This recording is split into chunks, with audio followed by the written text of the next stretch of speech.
Dito sa Papa Dudut Stories, ikaw ay hindi nag-iisa.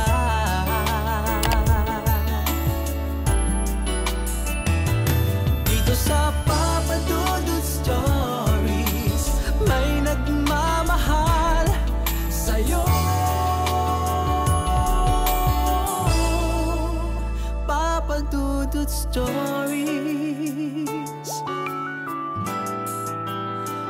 Dear Papa Dudut, sa lahat po ng mga nakatutok ngayon, huwag pong kalimutan mag-like, mag-share at mag-subscribe. Maraming salamat po sa inyong lahat.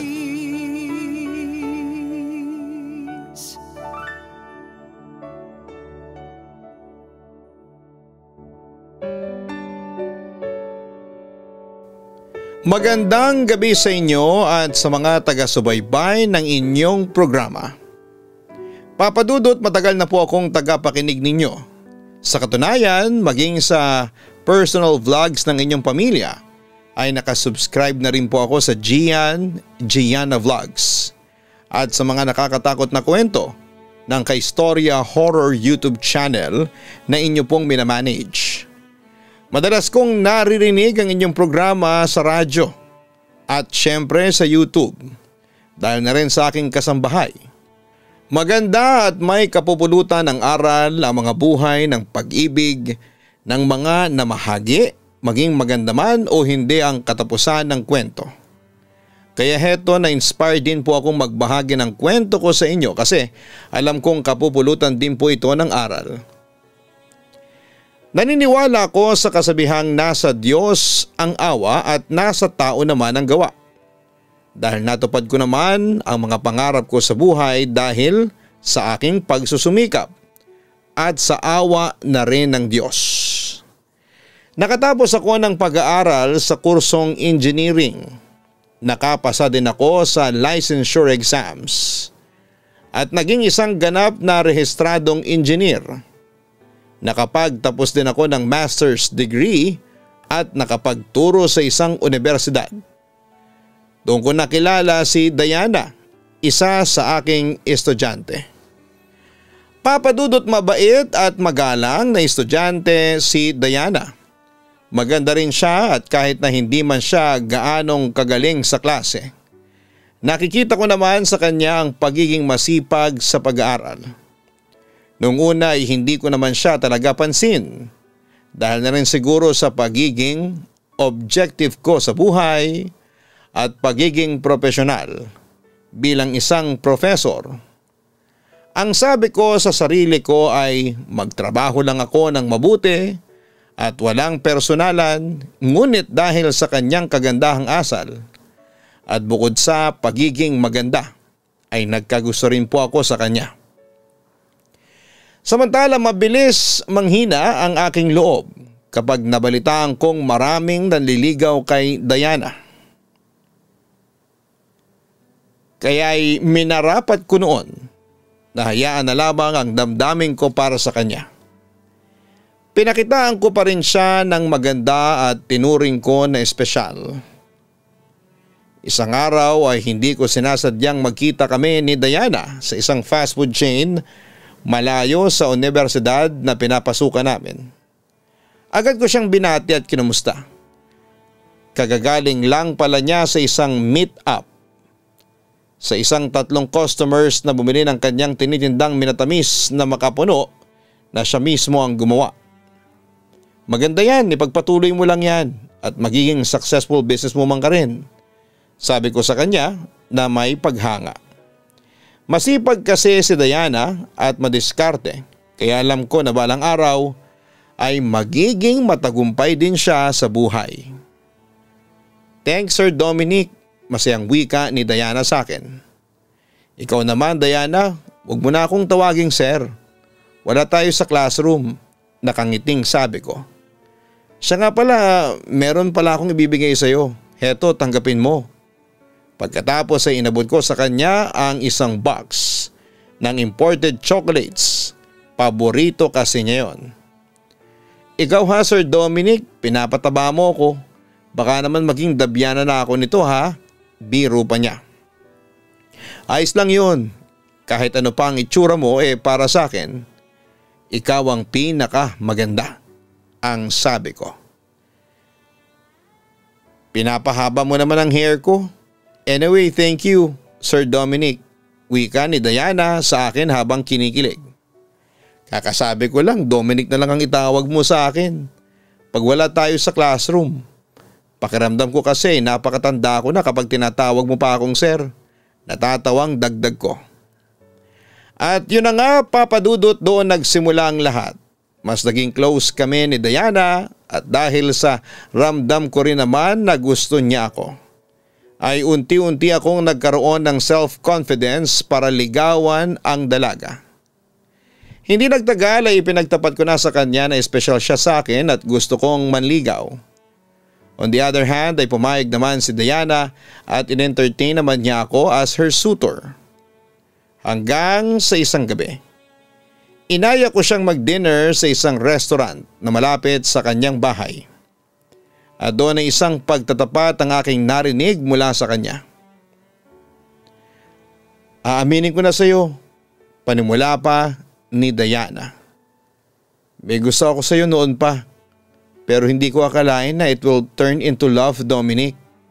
I think I'm in love with you. Natuwa ako sa aking narinig mula sa kanya.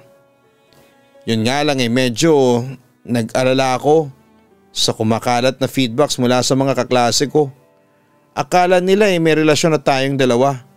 Medyo hindi ko nagugustuhan yung mga naririnig ko. Alam mo na, parang you and me against the world. Ang peg nating dalawa, pagpapatuloy pa ng dalaga.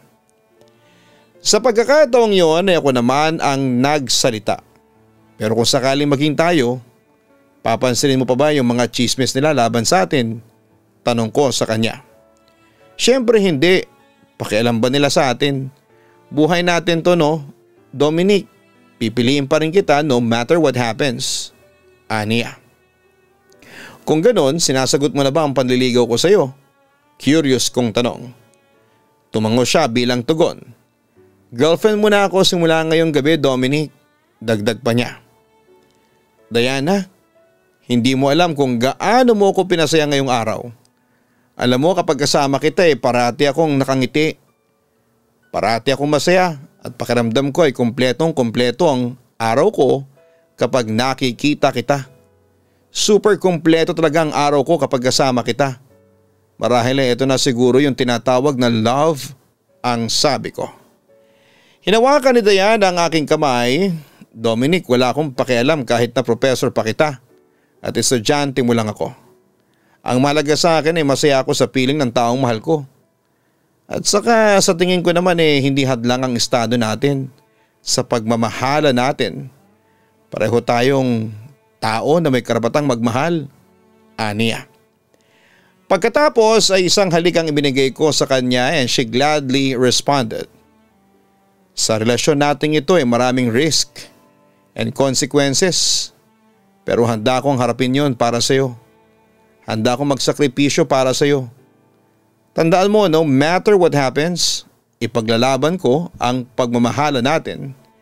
Yun ang assurance na ibinigay ko sa kanya, Papa Dudut, na hindi niya pagsisisihan na ako ang minahal niya.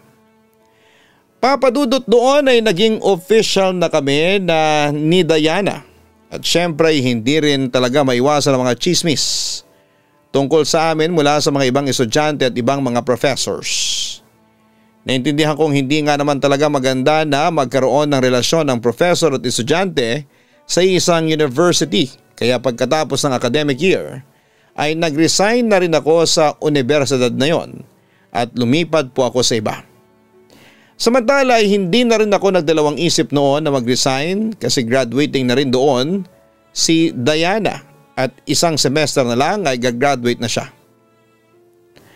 Papa Dudut, hindi nawala ang pagmamahala namin sa isa't isa ni Diana. Kahit nga lumipat ako sa ibang university, continuous pa rin ang communication namin at madalas ko rin siyang ihatid sa pag-uwi pagkatapos ng trabaho ko. Sa kabilang banda ay malugod din naman akong tinanggap ng mga magulang ni Diana at ganun din siya sa aking pamilya. Samantalang nagpatuloy ang magandang samahan at pagmamahala namin ni Diana. Mahal na mahal ko si Diana. At gusto ko siyang bigyan ng magandang buhay at magandang bukas. Nangarap akong mapangasawa siya at bumuo ng isang masayang pamilya. Pangarap kong kami may sariling bahay at akin siyang pakakasalan sa lahat ng simbahan na maibigan niya. Pero ramdam ko na hindi sapat ang aking kinikita sa pagtuturo. Kaya naman nag-decide ako mag-apply sa ibang bansa at maswerteng pumasa. Isang gabi nagdiwang kami ng Valentine's Day sa isang restaurant na paborito naming puntahan.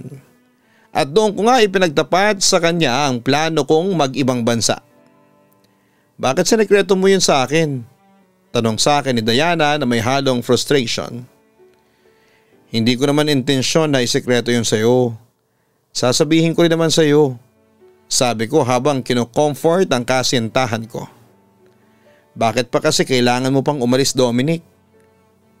Pwede ka namang magtrabaho dito. Naiiyak niyang tanong sa akin. Magandang opportunity kasi ang naghihintay sa akin kapag tinanggap ko ang trabahong yun. At saka gagawin ko ito hindi lang para sa akin kundi para sa future natin. Sa magiging pamilya natin. Diana, kung tutuusin ayaw ko ring mawalay sa'yo. Mahal na mahal kita kaso heto lang yung naisip kong paraan para kumita ng pera at mapaghandaan ang kinabukasan natin, Diana. Hindi naman ako magtatagal doon at saka kapag naroon na ako sa Canada, pinapangako ko sa'yo. Hindi kita kakalimutan. Palagi kitang tatawagan para hindi ka mag-worry sa akin. Paliwanag ko naman sa kanya. Pero hindi lang kita makita ng isang araw nangungulila na ako sa iyo. Ilang buwan at taon pa kaya? Pagpapatuloy pa ni Diana. Teka, sabihin mo sa akin, ilang taong kang lalagi ron para magtrabaho? 3 taon. Sagot ko. Kita mo na? 3 taon? 3 taong kang mawawala. Naibulalas ng aking kasintahan. Dominic, mangungulila ako ng sobra sa iyo. Hindi ko kaya. Huwag mo naman akong iwanan, please. Umiiyak niyang pakiusap sa akin. Pero buo na ang desisyon ko noon, Papa Dudut. Pinagpatuloy ko ang pag-asikaso sa mga dokumento at iba pang mga requirements para makalipad na ako papunta sa Canada. At nang maayos kong lahat ng yon at sigurado na ang lahat sa aking pag-alis, isang sorpresa ang nilaan ko kay Diana bago kami magkahiwalay. Bukas na ang alis mo papuntang Canada. Magkakahiwalay na tayo. Nalulungkot na wika ni Diana at halos maiiyak. Niyakap ko ang aking kasintahan para siya ay kumalma. Diana, nangangako ako ngayon sa iyo na pagdating ko doon hindi ako makakalimot na tumawag sa iyo. Hindi ako mawawala ng komunikasyon sa iyo. Diana, pinapangako ko na babalikan kita. At kapag natapos ko na ang kontrata ko magpapakasal na tayong dalawa. Tapos isasama na kita sa Canada at doon tayo magtatayo ng pamilya. Diana, magtatrabaho ako doon sa Canada para din sa kinabukasan natin, ang sabi ko sa kanya. Sige, pipilitin kong unawain ka, Dominic. Ayaw ko mang maging makasarili, kaya heto, susuportahan ko na lang kung ano man ang maging desisyon mo. Aniya, pagkatapos ay tumahan siya sa pag-iyak. Bago pala ako umalis may ibibigay ako sa iyo. Sabi ko sabay kuha sa aking bulsa. Doon ay ibinigay ko sa kanya ang isang singsing na pinag-ipunan ko ng matagal para maibigay lamang sa kanya. Diana, take this ring as a sign of my love, ang sabi ko. Inabot ko ang kanyang kamay at doon ay sinuot ko sa kanyang regalo kong singsing.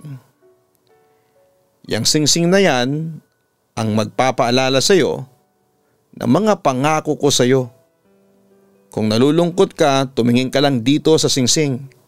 Parang nasa tabi mo na rin ako. Mahal kita, Dominic. Hihintayin ko ang pagbabalik mo. Sa pagkakataong yon ay nakita ko kay Diana na gumaan ang kalooban niya dahil sigurado na siyang babalikan ko siya. Papa Dudut, July 2007 ako umalis noon papunta sa Canada. At tulad ng inaasahan ay nahirapan ako mag-adjust doon. Mahirap kasing mawalay sa minamahal mo lalo na kung sobrang layo ng lugar na pinagtatrabahuhan mo. Pero alam kong kailangan naming magtiis ni Diana. Dahil para din sa kinabukasan namin ang ginagawa kong ito. Samantala isang araw ay nagpa siya akong mag long distance call kay Diana. Dominic, sa totoo lang nahihirapan pa rin akong mag-adjust hanggang ngayon. Sa loob ng 3 buwan simula nang umalis ka, walang araw at gabi na hindi kita naaalala. Madalas akong malungkot Sumasaya lang ako kapag nagte-text ka sa akin o di kaya ay tumatawag. Pahayag pa ni Diana sa akin. Alam mo Diana, hindi lang ikaw ang nag-a-adjust. Maski ako rin nahihirapan din sa sitwasyon ko. Alam mo ba, may mga araw na napapaisip na ako na umuwi na ng Pilipinas at wag nang tapusin yung kontrata ko pero palaging sumasagi sa isipan ko yung kinabukasan nating dalawa. Kailangan ko mag-ipon ng pera para sa ating dalawa kaya kinakaya ko pa rin ang trabaho ko rito. Ito naman ang sabi ko sa kanya. Papa Dudut, bagamat maraming demands ang aking bagong trabaho ay palagi ko pa rin sinisingit sa aking oras ang pagtawag at pagkumusta kay Diana. Palagi akong tumatawag sa kanya para makibalita. Sinusuportahan din siya sa kanyang pag-aaral at nagpadala ako sa kanya ng pera kapag kinakailangan niya. Pinakita at pinaramdam ko talaga sa kanya na siya pa rin ang aking top priority at nagsasakripisyo ako para sa kanya. Hindi nga nagtagal ay nakapagtapos din si Diana ng kolehiyo at nakahanap agad siya ng trabaho. Ganon pa man, Papa Dudut, ay tuloy pa rin ang pagsuporta ko sa kanya financially. Ngunit inamin sa akin ni Diana, madalas pa rin siyang nalulungkot dahil sa pangungulila niya sa akin. Sa totoo lang ay sumasakit ang mga mata ko sa kakaiyak at kakaalala sa iyo. Pag-amin sa akin ni Diana. Ilang beses ko namang kasing sinabi sa iyo na huwag kang iiyak. Buti na lang at hindi ka nagkasakit. Ang sabi ko habang sobrang nag-aalala sa kanya. Matapos lang ang 3 taong kontrata ko rito sa Toronto, uuwi ako kaagad dyan. Samantala, sa tuwing nagkakasakit ako ay labis na nag-aalala ang aking girlfriend. Madalas siyang nagve-video call sa akin at inaalam ang aking kalagayan. Nagkakasakit ako madalas dahil na rin siguro sa pagod at pabago-bagong klima dito sa Canada. At ginagawa ko naman ang lahat para mag-ingat at manatiling malakas. Dominic, huwag ka rin masyadong workaholic ha. Alam kong matindi ang pressure dyan sa trabaho mo pero huwag mong kakalimutan na magpahinga ka. Aanhin mo naman yung bonus at increase sa sweldo mo kung palagi ka na lang nagkakasakit. Tingnan mo nung isang araw, kulang na lang ay lumuha ang lalamunan mo sa sobrang kakaubo. Dominic, huwag kang magpapabaya sa sarili mo. Yan ang madalas na payo sa akin ng aking kasintahan. Huwag kang mag-alala sa akin, kaya ko ang sarili ko. Wika ko at palagi ko namang binibigyan siya ng assurance na okay lamang ako at wala siyang dapat na ipag-alala sa akin. Papa Dudut, sa totoo lang ay mahirap talaga ang long distance relationship. Nariyan ang madalas mong pangungulila sa taong mahal mo bukod sa madalas kang atakihin ng homesickness. Pero sa kabila noon ay nakuha ko pa rin magtiis dahil iisa lang naman ang nasa isipan ko noon. Ang matupad ang pangarap naming dalawa ni Diana na magtayo ng isang masaya at masaganang pamilya. Samantala buo ang pagtitiwala ko noon kay Diana kaya kampante ako habang nagtatrabaho ako sa Canada. Sa pagdaan ng mga buwan ay mas naging pressured ako sa trabaho. Ang dami kasing demands ng supervisors ko kaya hindi ko maiwasang ma-stress. Dahil doon ay nawawalan tuloy ako ng panahong makipag-communicate kay Diana.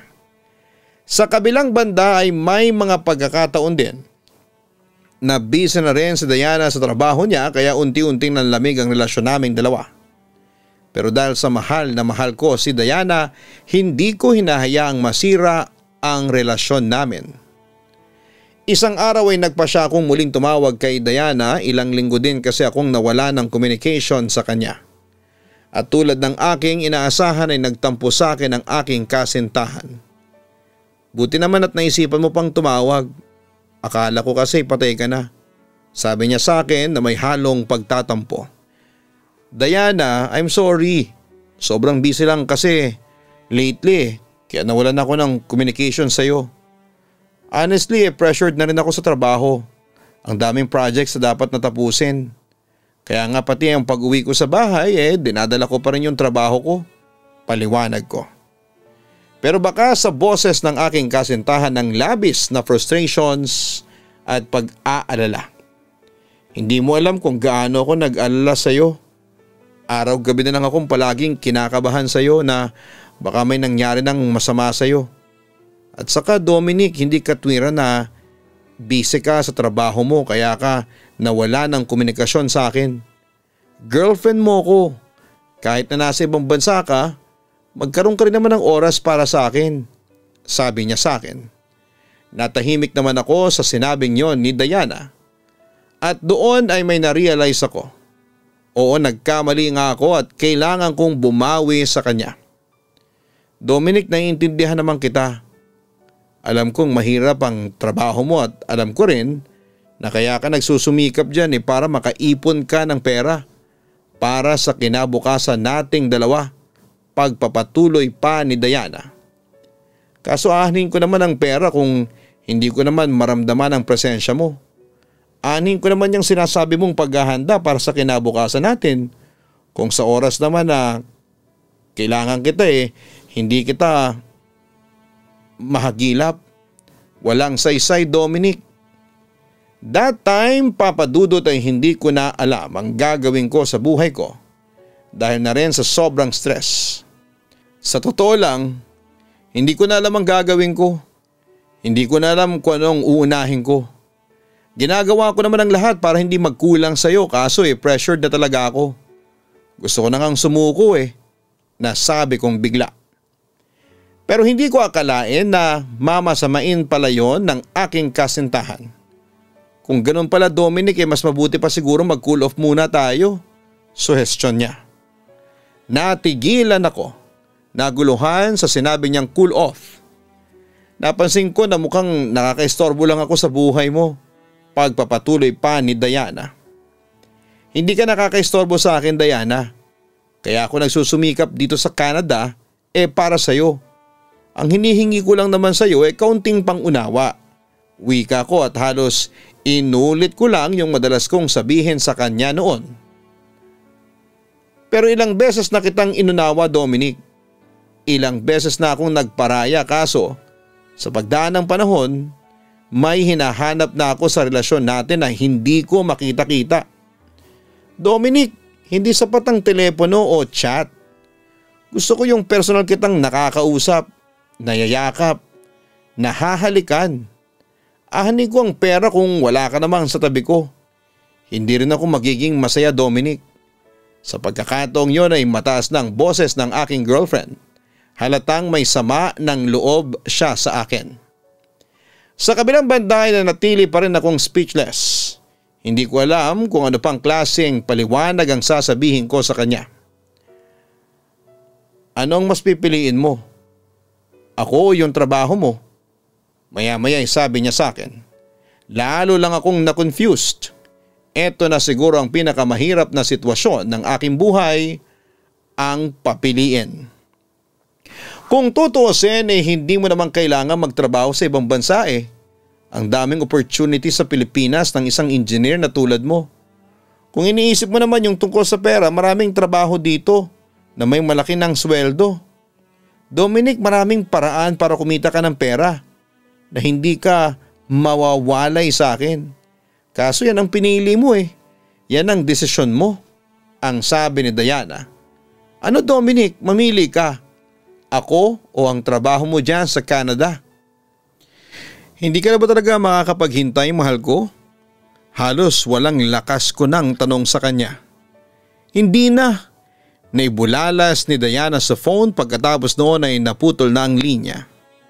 Labis na naguluhan ako pagkatapos ng pag-uusap naming yon ni Diana, Papa Dudut. Hindi ako nakatulog at may pagkakataong napapaiyak na ako. Kinabukasan pagdating sa trabaho ay para akong lutang at wala sa sarili. Kaya tuloy napagalitan ako ng aking boss. "Wake up or you're fired," sabi pa nito sa akin. Samantala pagkatapos noon ay sinubukan kong tumawag kay Diana pero hindi niya sinagot ang tawag ko. Kaya naman naisipan kong tumawag na lamang sa kapatid niyang si Robert na kaklose ko. Doon ay ikinuwento sa akin ni Robert na mayroong lalaking umaaligid kay Diana na ang pangalan ay Muriel at madalas daw itong kasama ng girlfriend ko. Bukod pa roon ay marami akong nababalitaan tungkol sa pagwawala ni Diana at hindi ko talaga maiwasan na magselos. Pero sa tuwing nagkakausap kami tungkol doon ay madalas nauuwi kami sa tampuhan. Kaya minabuti ko na lamang na huwag na siyang harapin sa mga chismis na naririnig ko tungkol sa katapatan niya sa akin. Pinilit kong iniintindi ang sitwasyon, thinking the other way around, the positive side. Pinilit ko ring ipagwalang bahala ang pangamba na baka may iba na siya o bagong minamahal kahit na hindi na siya sumasagot sa mga email, chat, messages at tawag ko. Samantala'y nag-decide akong mag-file ng vacation leave ng 1 buwan at agad ako umuwi ng Pilipinas para kumustahin si Diana. Pero isang pangyayari ang hindi ko inaasahang magaganap. Kung nag-file ka ng leave sa trabaho mo nang dahil sa akin, sana hindi mo na lang ginawa. Galit ni Diana sa akin. "Diana, patawarin mo na ako. Huwag kang mag-alala. 1 taon na lang ang bubunuin ko at matatapos na rin ang kontrata ko. Magkakasama na tayong dalawa." Ang sabi ko na tila nagmamakaawa at humihingi sa kanya ng pangunawa. Ngunit na natiling matigas ang aking girlfriend. "Pasalamat ka pa at nakikipagkita pa ako sa iyo. Sa totoo lang wala akong balak na harapin ka." Nasakta naman ako sa kanyang sinabi sa akin. "Ayaw mo na ba ako makita, mahal ko?" "Dominic, I'm sorry pero naglaho na ang pagmamahal ko sa iyo." Pag-amin ni Diana sa akin. Ang sinabi niyang yon ang parang kutsilyo na tumusok sa aking puso. Labis akong nasaktan at para na ba akong maiiyak. "Huwag ka namang magbiro sa akin ng ganyan," ang sabi ko. "Hindi ako nagbibiro, Dominic. Kaya ako nag-decide na makipagkita sa iyo at para formal na makipaghiwalay sa iyo." Pagpapatuloy ni Diana. "Meron na akong ibang mahal, si Muriel. Sa kanya ko nakita yung pagmamahal na hinahanap ko na hindi mo na ibigay sa akin." "Saan ako nagkulang ha, Diana?" Naiiyak kong tanong sa kanya at halos manginig ang buong katawan ko at tila mawawala na ako ng lakas. "Alam mo ang sagot, Dominic. Hindi mo na dapat tinatanong yan sa akin." Ani ni Diana na ang tinutukoy niya ay ang pagtatrabaho ko sa Canada. Tila wala na talaga ni katiting na pangunawa siya sa akin. "Pero ginawa ko lang yon para din sa ating dalawa," ang sabi ko. Ngunit agad yung kinontra ni Diana. "Para sa ating dalawa o para lang sa iyo, Dominic? Simula nung pumunta ka ng Canada, hindi ko na naramdaman sa iyo na mahal mo ko. Dominic, alam mong marami kang pagkukulang sa akin. Kaya hindi mo ako masisisi kung maghanap man ako ng pagmamahal sa ibang lalaki." Deklara niya. "Dominic, hindi na ako masaya sa iyo kaya palayain mo na ako." Dagdag pa niya. Humahagulhol naman ako sa mga sinabing yon ni Diana. Nawala na ng saysay ang ginawa kong sakripisyo at pagsusumikap para sa amin ang kasintahan ko. "Ano bang gusto mong gawin ko para bumalik ka lang sa akin ha, Diana?" Pahabol kong tanong sa kanya. Nagbabaka sakaling magbago pa ang lahat. Ngunit buo na talaga ang desisyon ni Diana. "Wala na, ayoko na. Makakalimutan mo rin ako, Dominic. Ito ang mga huli niyang sinabi bago tuluyang umalis at makipaghiwalay sa akin. Papa Dudut, halos hindi ako makahinga noon sa mga sinabing yun sa akin ni Diana. Hindi ko tuloy mapigilan na umiyak. Pero kahit na gustuhin kong makipagbalikan siya sa akin na wala na talagang pag-asa. Hindi na ako mahal pa ni Diana. Simula noon ay hindi muna kami nag-usap pa ng dati kong nobya. Wala naman akong ginawa noon kundi ang umiyak at magsenti, lalo na kapag naririnig ko ang theme song naming dalawa sa radyo. Pero sa sakit na nararamdaman ko noon, naging karamay ko ang pamilya ko. Sila ang tumutulong sa akin na tanggapin na lamang ang sitwasyon. Naaliw din ako sa pakikinig sa iyong programa sa YouTube at sa radyo, Papa Dudut. Samantala makalipas ang 3 buwan simula na mag-break up kami ay biglang tumawag sa akin si Diana. Gusto niyang makipagkita ako sa kanya. Dahil sa mahal ko pa rin siya at sabik pa rin akong makasama siya. Kaya nagpaunlak ako. Nagkita kami sa isang parke at doon ay inabot niya sa akin ang 2 malaking eco bag na naglalaman ng mga bagay na ibinigay ko sa kanya noon. Pati na rin ang mga litrato at love letters na sinulat ko sa kanya noon at ibinabalik na rin niya sa akin. Lahat ng mga magagandang memories natin nariyan sa kahunayan. Sabi pa niya sa akin. Bakit mo ba ibabalik sa akin ang mga ito? Tanong ko. Nalulungkot pa rin at tila maiiyak pa rin sa sobrang sakit na aking nararamdaman ng mga oras na yon. Anong gusto mong gawin ko dyan? Itapon ko, ang sabi ni Diana. Sa tono ng kanyang boses ay halatang ayaw na niya akong makausap pa. Pero nagbabaka sakali pa rin ako. Magsimula ulit tayo, Diana, ang sabi ko sa kanya. Alam mong napaka-imposible ng gusto mo, wika niya habang umiiling. Pero hindi pa rin ako tumigil. Walang imposible kung gugustuhin mo, pagpapatuloy ko. Kaso ang problema wala na akong gusto sa'yo. Sorry Dominic, pagkatapos nito ay wag mo na akong guluhin pa. Aniya, pagkatapos niyang ilapag ang hawak na mga eco bag malapit sa aking paanan. Goodbye Diana. Tanging nausal ko habang tinitignan siya palayo sa akin. Papa Dudut, yun na talaga ang hudyat na tapos na ang lahat sa amin. Lumipas pa nga ang mga araw at ilang linggo ay ramdam ko pa rin ang sakit. Hindi na ako makakain at hindi na makatulog at absent-minded parate. Nagpupunta ako kung saan-saan mag-isa.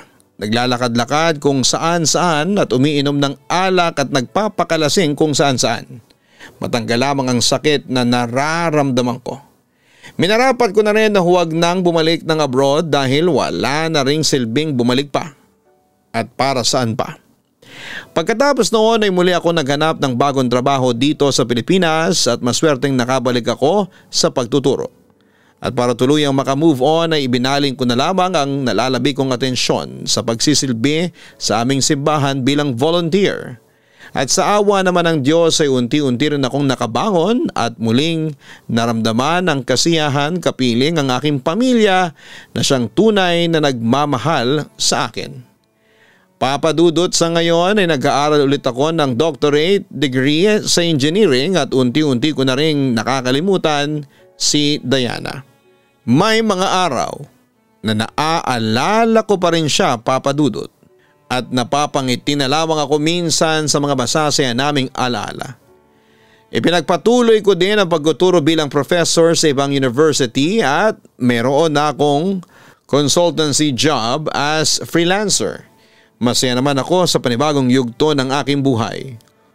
All is going well with me through God's mercy. Nananatili pa rin akong single sa ngayon at pinapaubaya ko na lamang sa Diyos ang aking love life. Sabi sa laws of physics, for every action there is always an equal and opposite reaction. At siguro sa larangan ng pag-ibig, kung natutong magmahal ay dapat matuto ring masaktan. Hindi naman ako galit kay Diana, Papa Dudut, bagkos ay may natutunan ako sa kanya na hindi kailanman maituturo ng mga libro. Yun ay ang maging matatag sa mga pagsubok At huwag mawala ng pag-asa dahil may bukas pa na darating at malay natin, yun ang nakalaan para sa atin. Maraming salamat sa pagpapaunlak ng aking liham, Papa Dudut, at maraming salamat din sa mga tagapakinig at mga taga-suporta ng iyong magandang programa. Dalangin ko na sana ay may kapulutan ng aral sa aking naibahaging kwento sa liham na ito. Hanggang dito na lamang, Papa Dudut, at maraming salamat. Naway magpatuloy ang pagiging number 1 ng inyong channel at programa sa radyo at sa anumang platform. Lubos na gumagalang, Dominic. Maraming salamat, Dominic, sa pagbabahagi mo ng iyong kwento sa amin dito sa Papa Dudut Stories. Nakakalungkot sapagkat nauwi sa wala ang pagsasakripisyo ninyong dalawa ni Diana. Dahil sa huli ay hindi nito kinaya para masustain ang inyong long distance relationship. Wala namang mali sa iyong ginawa, Dominic. Sadyang nainip at hindi lang nakapaghintay si Diana sa iyo. Siguro ay dahil na rin sa hindi gaanong matatag ang pagmamahal niya sa iyo. Ngunit ang mahalaga ay nakapag-move on ka na at patuloy mo pa ring hinahanap ang buhay. Huwag kang mag-alala dahil ang right love comes at the right time. Maghintay ka lamang at darating din yan sa iyo in God's perfect time. At sa mga listeners natin na may kaparehong sitwasyon ni na Dominic at Diana, hindi naman talaga distansya ang nakakasira sa long distance relationship, kundi ang kawalan ng tiwala at maling hinala. Hindi nakapaghintay si Diana sa pagbabalik ni Dominic dahil sa tingin ko ay kinulang siya sa pagtitiwala sa kanyang boyfriend. Natuto pa rin nito ang pangako na babalik siya. Sa totoo lang ay hindi masama ang long distance relationship, ngunit para lang ito sa mga matitibay, para sa mga marunong makontento sa isa at sa marunong maghintay at marunong magtiwala. Paano mo masasabing mahal mo ang isang tao kung sa distansya ninyo lang ay susuko ka na? Kung talagang mahal ninyo ang isa't isa, hindi magiging problema sa inyo kung gaano man kayo kalayo sa isa't isa. Katawan nyo lang ang malayo, hindi ang puso. Muli, maraming salamat sa iyo, Dominic, mula sa amin dito sa Papa Dudut YouTube channel. God bless at dalangin naming maging masaya pa ang iyong buhay. Again, huwag kalimutan na mag-subscribe sa channel na ito at i-share ang storyang inyong napakinggan. Hanapin din po ang Kaistorya Horror YouTube channel para sa mga nakakatakot na kwento araw-araw na aming ina-upload. Ganon din ang Gian Gianna Vlogs, our personal weekly family vlogs. Sana po ay makapag-subscribe na kayo sa YouTube channel ng aking mga kambal. Maraming salamat po sa inyong lahat.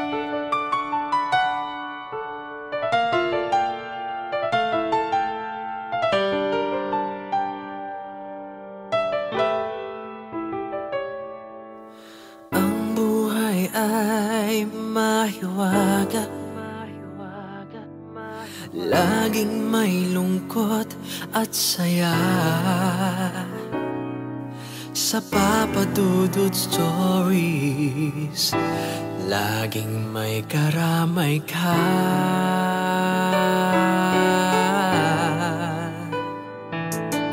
Mga problemang kay bigat, ito ay pakikinggan ka. Sa Papa Dudut Stories, kami ay iyong kasama. Dito sa Papa Dudut Stories, ikaw ay hindi nag-iisa.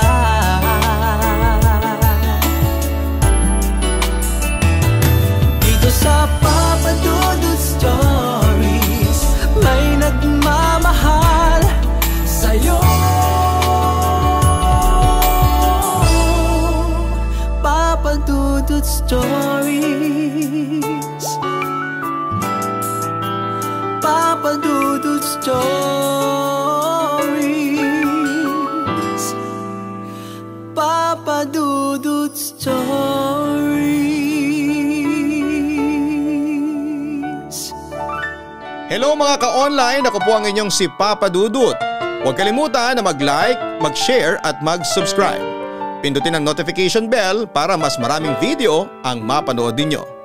Maraming salamat po sa inyong walang sawang pagtitiwala.